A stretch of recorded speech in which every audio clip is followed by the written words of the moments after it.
రాత్రి చీకట్లో కత్తులు పట్టుకుని దొంగలు నిలబడ్డారు. దోచుకోవాలని వచ్చారు.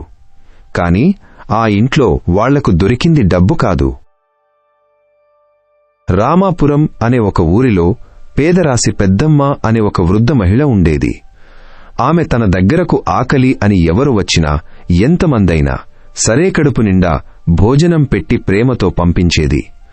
ఆమె ఇల్లు చిన్నదే అయినా ఆమె మనసు మాత్రం సముద్రంలా విశాలంగా ఉండేది.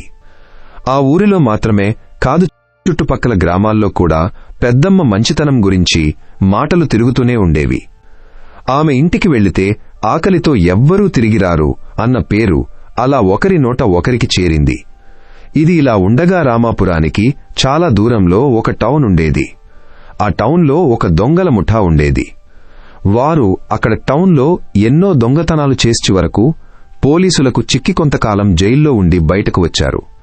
జైలు నుంచి బయటకు వచ్చిన తర్వాత ఇంకోసారి ఆ టౌన్లో దొంగతనం చేస్తే తప్పకుండా మళ్లీ జైలుకే వెళ్లాలి అన్న భయం వాళ్లను వెంటాడింది. అందుకే అందరూ కలిసి ఎవరికి అనుమానం రాని విధంగా ఒక మారుమూల గ్రామానికి వెళ్లిపోవాలని నిర్ణయించుకున్నారు. అలా వారు ఎంచుకున్న గ్రామమే రామాపురం. ఇక్కడే దొంగతనాలు చేస్తే మళ్లీ దొరికిపోతాం, అందుకని ఇక్కడి నుంచి దూరంగా రామాపురం అనే గ్రామానికి వెళ్లి ఆ చుట్టుపక్కల ఊర్లను దోచుకుందాం. అలా అనుకున్న కొన్ని రోజులకు ఆ దొంగల ముఠా రామాపురానికి వచ్చింది. రామాపురానికి వచ్చిన కొద్ది రోజులకే అక్కడి ప్రజల నోట పేదరాశి పెద్దమ్మ గురించిన మాటలు వీరి చెవిన పడ్డాయి.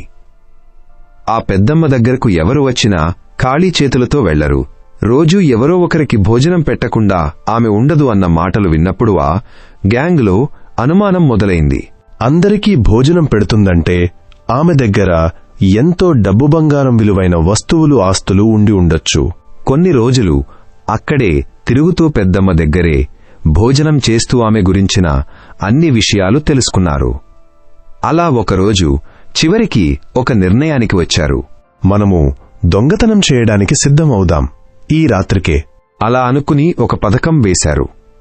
అందరూ పడుకున్న తర్వాత పేదరాశి పెద్దమ్మ ఇంటికి వెళ్లి ఆమెను బెదిరించి ఆమె దగ్గర ఉన్న డబ్బు బంగారం దోచుకోవాలని నిర్ణయించారు. వారు వేసిన పథకం ప్రకారం చీకటి పడిన తర్వాత ఊరంతా నిశ్శబ్దంగా ఉన్న సమయంలో పెద్దమ్మ ఇంటికి వెళ్లారు. గోడచాటున నక్కి చూస్తే ఆమె ఇంకా పడుకోలేదు. ఏంటి, ఈమె ఇంకా పడుకోలేదా? ఇప్పటివరకు మెలకువగానే ఉంటుందా రోజు? ఇంతలో ఆ దొంగలు మెల్లగా నడుస్తూ ఉండగా ఏదో చిన్న శబ్దం వచ్చింది.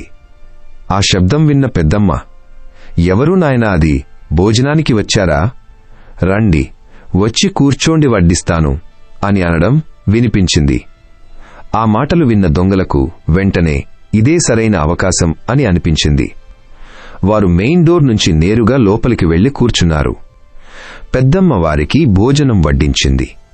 వారు తిన్న తర్వాత కత్తితో ఆమెను బెదిరించారు.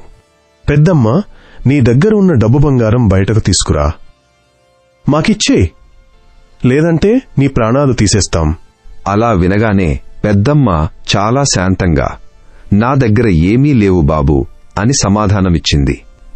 అప్పుడు ఆ దొంగల ముఠా నాయకుడు కోపంగా, నీ దగ్గర ఏమీ లేకపోతే ఇంతమందికి రోజూ భోజనాలు ఎలా పెడతావు?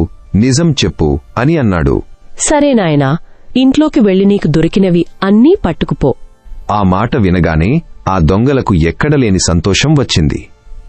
వెంటనే ఇంట్లోకి వెళ్లారు. ఇల్లంతా తిరిగి చూశారు.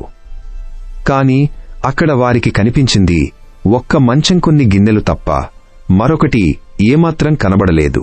అంతా వెతికారు. కాని ఆ ఇంట్లో డబ్బు లేదు, బంగారం లేదు, ఖాళీ గిన్నెలు తప్ప ఇంకేమీ కనిపించలేదు. అయితే రోజూ అంతమందికి భోజనం పెట్టే ఆ పెద్దమ్మ దగ్గర ఇలా ఖాళీగా ఉండటం వెనక ఏ రహస్యం దాగి ఉంది? పేదరాశి పెద్దమ్మకు ఒక శాపముంది. ఆ శాపమేంటో పార్ట్ 2లో చూద్దాం. మేము మీ దగ్గర నుంచి ఒక లైక్ మరియు సబ్స్క్రైబ్ మాత్రమే అడుగుతున్నాం. వాటి వల్ల మీకు ఎలాంటి నష్టం జరగదు. మా స్టోరీ ఎలా ఉందో కామెంట్స్లో తెలియచేయండి.